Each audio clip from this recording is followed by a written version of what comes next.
It could become one of the biggest projects in Nashville without having anything to do with the city itself. Frustration, though, has been mounting for months since the privately funded Music City Loop was first announced this summer. Some accusing the Boring Company of ignoring questions and accountability. News Channel 5 investigative reporter Levi Ismail has followed this story since before the first shovel hit the dirt.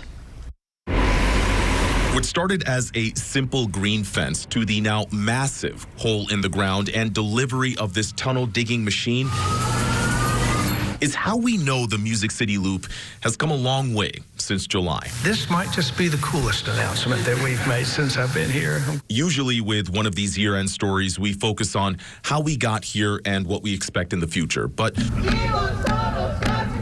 what the last few weeks alone have shown us is that we might be far from usual when it comes to Elon Musk's Boring Company. Welcome. Thank you so much for joining us. This online-only panel from last month was about as close as most people got to any sort of Q&A with those behind the estimated $300 million project, not unlike what they've already built in Las Vegas. It's actually the most public engagement that we've ever done. Boring Company President Steve Davis said in their efforts to cut airport travel in Nashville to just 9 minutes, they've met with state commissioners, at least 10 Metro Nashville agencies, and about 23 out of 40 Metro Council members, one of which was not Council Member at Large Delisha Porterfield. I'm looking at a backroom deal that our state did with the company without engaging the people or the local government. Porterfield told us back in October that she invited the Boring Company to answer questions they had about this 10-mile-long tunnel. And they declined that meeting. They said that they did not have any business before the Metro Council,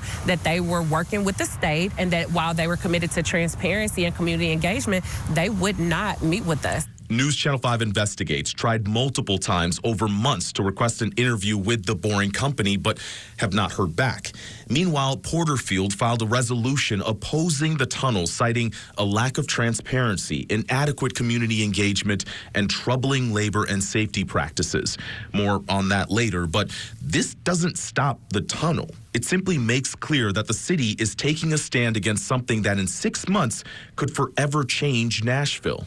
So for this to move so quickly without real community engagement, without having questions answered, without engaging with our local government, it is very frustrating. We wouldn't go into a city and like fight to build something that's so expensive and labor intensive, and it's just an incredibly difficult project. News Channel 5 Investigates dug into the Boring Company's history, where from the very beginning, plans have changed drastically from Chicago to Los Angeles, Baltimore to Fort Lauderdale.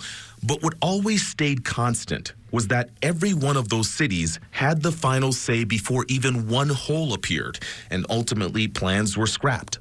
There was just going to be so much delay that they looked elsewhere. Juan Matute is Deputy Director of Transportation Studies at UCLA, where he saw neighbors sue to keep a similar tunnel out of Los Angeles, only to later see headlines about the Boring Company, quote, ghost cities when things didn't work out. There seems to be this idea that this is going to solve some sort of transportation problem, and there's a fixation of trying to demonstrate that they're right. Then there's Nashville. Do I get a little chuckle? Yeah. We're like, oh, it's this city now. Matute said he's convinced this project has nothing to do with Nashville and everything to do with Musk proving he can build a tunnel using private funding and state property to keep the city and its taxpayers from getting in the way. Of course, we won't know it's too extreme until something happens. Just one day after that panel I mentioned earlier, our partners at the Nashville Banner published this story about crews walking off the job, saying they've complained about safety at the site and not being paid what they were owed. The Boring Company responded just days later in a blog post disputing any safety concerns, saying there have been 0 safety incidents, 0 injuries, and 0 issues so far. We've certainly seen some of the articles have been written, but what I'll say is, in my personal experience, and the personal experience of our stakeholder engagement team, it has been universally positive. We know the Music City Loop has come a long way in just a matter of months, but whatever might happen underground is still up in the air. The company told us they need dozens of permits from several agencies before digging just weeks from now. And so far, News Channel 5 Investigates has uncovered only a handful have been approved from one state agency. There are too many unknowns. The environmental impacts on this, the financial impacts, the safety impacts on this. We don't even know. Even before securing the permits they need, there's already talk of expanding the loop to more routes, more stops, including building right underneath one of the city's busiest streets. Some could argue it's business as usual, but we at least know one thing. It's been far from boring. Thank you, Levi. Voting on the city's boring company resolution is expected this month. But again, this would not stop the project. In fact, all signs point to digging to begin in just a matter of weeks.